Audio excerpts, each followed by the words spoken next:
But there's another layer to it that I propose to you, which is that even as we're looking for new territory, and let's maybe characterize that as refining or expanding the cognitive model, we're also talking about doing that pioneering into new territory with better and better technology. And so there's the reason that we use, let's say, arcane words like hermeneutics or phenomenology or pragmatism or whatever is because these are lenses through which, and they inform one another, but lenses through which the exploration of new territory can take place and be integrated with the existing territory or be allowed to disrupt the existing territory, whichever way that goes. So there's like this dual process happening where we're like, what are the ways we could think about this and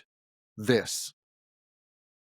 And And both part of of that those. is in dipping into these older traditions that have a lot of stuff to be mined because they're based on certain fundamentals of human experience. And now common culture doesn't tend to direct us towards those. So And there's when you only a say few places you're older, going to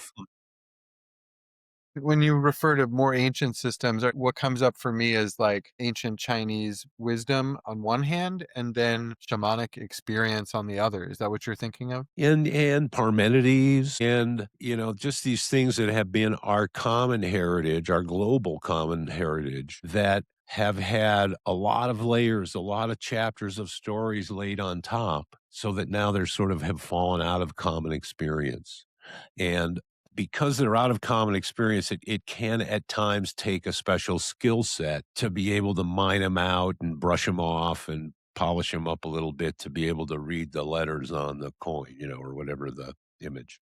And so that's sort of what we're trying to do is we talk to people who spend their whole life focused on one or two of these areas. And what we're trying to do is sort of give a broader picture of that, but give little bridges into those areas and some introduction to the ideas that come from those areas and, maybe some of the big pictures. But anyway, so I thought that it would be useful for us maybe to point that out, that that's kind of what's going on here.